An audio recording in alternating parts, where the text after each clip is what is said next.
فالله عز وجل يأمرنا على لسان نبيه صلى الله عليه وسلم واعتصموا بحبل الله جميعا ولا تفرقوا.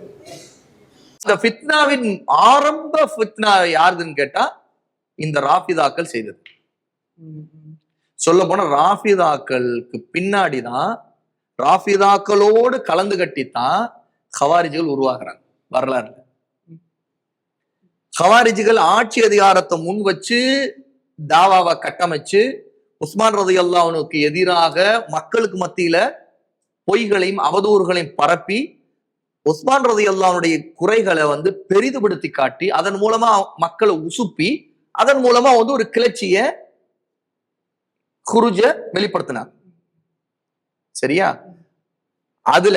அதுதான் வாய்ப்புன்னு சொல்லி சேர்ந்துகிட்டவங்களும் இவங்களும் யாரு? இந்த ராஃபிதாக்கள். ஏன்னா இவங்க ஏற்கனவே அலி ரலியல்லாஹு அன்ஹுவுக்கு ஆட்சியாளர் கொடுக்கப்படலைங்கிற ஆதங்கத்துல இருந்தவங்க, இந்த சிந்தனையில இருந்தவங்க. அப்போ இவங்க என்ன செய்யறாங்க? அதை பயன்படுத்திக்கிட்டாங்க. அப்போ வழிகட்ட கூட்டங்கள் எப்பவுமே ஒன்று இன்னொன்றோடு ஒத்துழைச்சுக்கும். அஹ்லு சுன்னாவுக்கு எதிராக வருதுன்னா ஒத்துழைச்சுக்கும். அப்ப சஹாபாவா இருந்தாங்க அஹ்லு சுன்னாவை பின்பற்றிய உண்மையான மக்கள் சஹாபா. அவங்களுக்கு எதிரா நின்றவங்க தான் ஹவாரிஜிகளும் ஷியாக்களும்.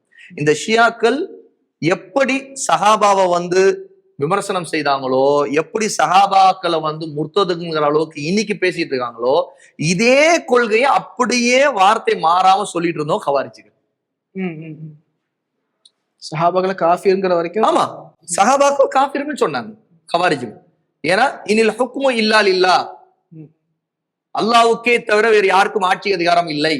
அப்ப உஸ்மான் செய்துட்டு இருக்கிற ஆட்சி இப்ப அல்லாஹ்வுடைய ஆட்சி இல்லை, அவர் மனிதர்களை அதிகாரத்துக்கு கொண்டு வந்திருக்காரு, அவர் தன் மன இச்சைப்படி ஆட்சி செய்யறாரு, அப்போ அவர் காஃபிர் ஆயிட்டாரு.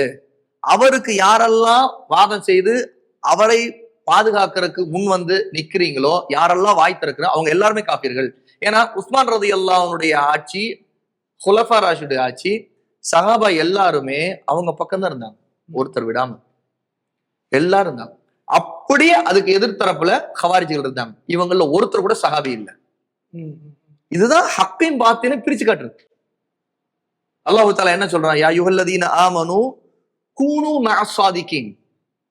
அல்லாஹ் ஈமான் கொண்ட மக்களே சாதிக்கீன்களோடு, உண்மையாளர்களோடு சேர்ந்திருங்கள். உண்மையாளர்களுடன் சேர்ந்திருந்து அந்த உண்மையாளர்களாக இருந்த ஒரு கூட்டம் சஹாபா.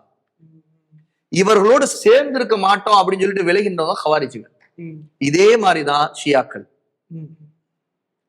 எப்பவுமே எந்த ஒரு ராஃபிதாவும் இந்த பக்கம் இருக்கல, சஹாபாவை பின்பற்றுங்க. இந்த கொள்கைய வளர்த்தெடுத்தவங்க தான் பின்னாடி பல கூட்டங்களுக்குள்ள ஊடுருவினாங்க சிந்தனையால. அதாவது தாங்க ஷியாக்களாக சொல்லிக் கொள்ளாவிட்டாலும், தங்களுக்கு அந்த கொள்கைலாம் இல்லைன்னு சொல்லிக் கொள்ளாவிட்டாலும், தாங்க அபூபக்கரையும் உமரையும் உஸ்மானையும் அலியையும் தாங்க மதிக்கிறதா சொல்லி கொண்டாலும். ஏன்னா இப்ப பாருங்க, உஸ்மான் ரலியல்லாஹு அன்ஹுவுக்கு எதிராகவும் அலி ரலியல்லாஹு அன்ஹுவுக்கு எதிராகவும் யுத்தம் செய்தவங்க ஹவாரிஜிகள். ரெண்டு பேரையும் கொலை செய்தவங்க இவங்க. சரியா? இப்ப இவங்க ஹவாரிஜிகளா? இந்த பக்கம் ராஃபிதாக்கள் இருக்கிறாங்களே, ராஃபிதாக்கள் அலி ரலியல்லாஹு அன்ஹு பெயரால உஸ்மான் வரைக்கும் உள்ள சஹாபாக்களை, அவங்களுக்கு ஆதரவா இருந்த அத்தனை பேரையும் தக்ஃபீர் செய்தவங்க. தாங்க அலி ரலியல்லாஹு, இதுக்கும் அலி ரலியல்லாஹு அவர்களையே கொன்றாங்க. ஏன்னா அவங்களுடைய ஆபத்து அலி ரலியல்லாஹு தெரிஞ்சாங்க. அவங்க குலஃபா ராஷிதீன் உள்ளவங்க, ரலியல்லாஹு அன்ஹு அமீருல் முஃமினீன் அவங்க. அப்ப அவங்களை பின்பற்றாமலே அவங்களுக்கு எதிராக வேலை செய்தவங்க, இந்த அவங்களை பெயரை சொல்லி வேலை செய்தவங்க தான் இந்த ராஃபிதாக்கள்.